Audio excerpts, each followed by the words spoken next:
بسم الله الرحمن الرحيم. الحمد لله رب العالمين، ثم الصلاة والسلام على أشرف الأنبياء والمرسلين سيدنا محمد وعلى آله وصحبه وسلم. waxaan halkaan idinkula wadaagaynaa maantay shirkeena jaraa'id xildhibaanadii golaha shacabka shalay ajandihii muddo kordhinta ahaa sharci darrada ahaa ee golaha shacabka la keenay is-hortaagga ku sameeyey gudoomiyaha golaha shacabka maxamed mursalna uu ka soo saaray waraaqda xalay ayaa shirkan jaraa'id maanta halkan ku qabanaya. waxaan rabnaa marka dhowr qodob ayaa shirkan uu ka koobnaa doonaa. tan koowaad ay tahay shalay iyo sidii ay wax u dhaceen, tan labaadna ay tahay waraaqda ka soo baxday gudoomiye mursal waxa ay ku fadhido, iyo sidoo kale qodob saddexaad oon uga hadlayno ciidamo shalay la keeno golaha shacabka oo dharcad ahaa oo runtii ay hogaaminayeen dad al-shabaab hore uga tirsanaa, oo iyadana macluumaadkeeda aan inta idinkula wadaagi doono, iyo qodobka ugu dambeeya oo ah gunaanadka shirkanaga waxa aan yeelayno xildhibaanadanada waraaqda sharci darrada xalay uu ka soo qoray gudoomiye mursal.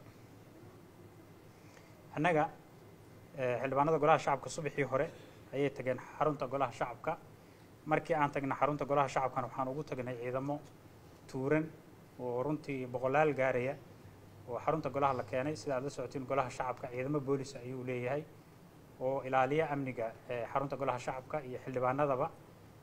ciidamo aan ahayn kuwaas oo dharcada ayaa xarunta lagu soo daabulay. markii lagu soo daabulana dareen inuu meesha ka jira ayaan aragnay. gudoomiye mursal ayaan raadinay, guddi ayaan u dirnay, waa la fadhiisanay. 3 qodob ayaan gudoomiyaha ugu tagnay. tan koowaad waxay ahayd ajandahan degdega oo procedure-kii ama nidaamkii xeeroosaadka uu tilmaamayay ee kulamada golaha shacabka aan waafaqsanayn, sababta uu ku yimid aan doonayno inaan ogaano. tan labaadna ay ahayd ciidamada tirada badan ee xarunta golaha shacabka la keenay, iyo qodobka saddexaad oo ahaa hadalhaynta socotay ee ku saabsaneed muddo kordhinta la sheegay in loo samaynayo in maanta la samaynayo golaha shacabka uu meel mari doono. runtii markii aan la fadhiisano gudoomiyaha nagalama xishoonin, si aan gambasho lahayn wuxuu nuugu sheegay ciidamada meesha jooga isagu inuu dalbaday loona keenay, haddana uu soo badsanayo kuwo kaloo ziyaada oo dalban doono. laba, wuxuu noo sheegay heshiiskii 17 Sebtembar ee doorashada dadban lagu jideeyey inuu fashilmay oo wax heshiis soo jira aysan jirin, iyo qodobka saddexaad oo ah in uu samayn doono muddo kordhin madaxweynaha iyo baarlamaanka loo samaynayo. wuxuu kaloo ku sii daray erey handadaadaha oo uu yidhi cid loo joojinayo ama lagala tashanayana ma jirto. intaas kadib markii ay dhacday oo shirkii guddiga annagu aan dirnay iyo gudoomiye mursal oo soo itlaaday, waxaan iskugu nimid xarunta golaha shacabka. dood ayaan ugu dhex martay gudoomiye mursal. dooddanaduna waxay ku qotantay 2 qodob oo ahaa tan koowaad kooramka golaha shacabka inuusan dhammayn, shirkuna uusan furmi karin. sida aad la socotiin qodob dastuuri ayaa tilmaamaya kooramka 50% lagu daray 1 inay joogaan marka shirka ajandihiisa la gudagalayo furmay. qodobka saddexaadna wuxuu ahaa ajandaha la keenay inuusan waafaqsanayn qodobka xeeroosaadka ee 25aad, qasabna ay ahayd in la soo mariyo guddiga joogtada. sidaas daraaddeed maadaama procedure-ka lagu soo gudbiyey ajandahan uu khilaafsan yahay xeeroosaadka, in dib loola laabto oo gudoomiyuhu uu soo saxo oo guddiga joogtada laga soo approval gareeyo, sidaasna kulanka baarlamaanka lagu horkeeno. meeshii buuq ayaa ka dhashay. buuqii kadibna wuxuu kalifay in shirkii lasoo xiro. intaas kadib xalay maray tahay 10kii iyo barkii habeennimo magaalada muqdisho ayaa waraaq wiifta soo qoray gudoomiyaha oo leeyahay 15 xildhibaan oo mudanayaasha golaha shacabka ka mid ah ma imaan karaan muddo 5 kulamada golaha shacabka. go-aanka mursal ee uu ku sheegay in xildhibaanadana uga joojiyo kulamada golaha shacabka, marka koowaad horta ma jirto wax sharci ah oo uu cuskado.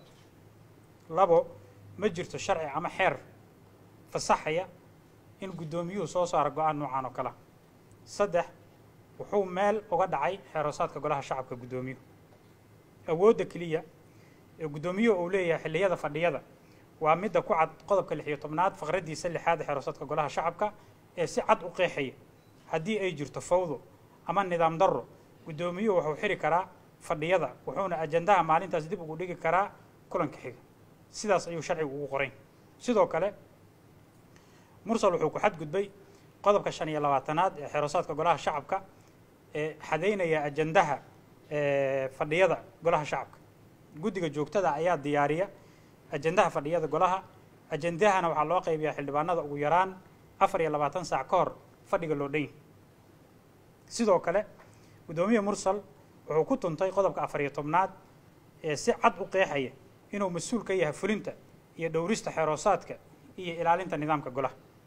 sidoo kale gudoomiye mursal wuxuu ku tuntay qodobka 4aad faqradiisa 2aad ee xeeroosaadka ee ka mamnuucay in dhismaha golaha lala soo galo hub, isagoo maleeshiya darcada ku soo daabulay xarunta golaha oo irdahana ay taagnaayeen, korna ay saarnaayeen, gudaha howlka shirarkan ay ku jireen.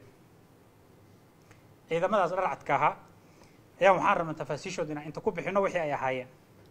ciidamadaas waxaa watay nin la yiraahdo Shakiib oo shabaab hore u ahaan jiray, isagoo dhaawac ah oo dagaalamaya ayaa laga soo qabtay suuqa Bakaaraha, waxaana lagu xiray xabsiga dhexe. kadibna waxaa loo sii gudbiyey Sarandi oo lagu xiro dadka dambiilayaasha ee iska soo dhiiba shabaab ama ayagoo dagaalamaya la qabto.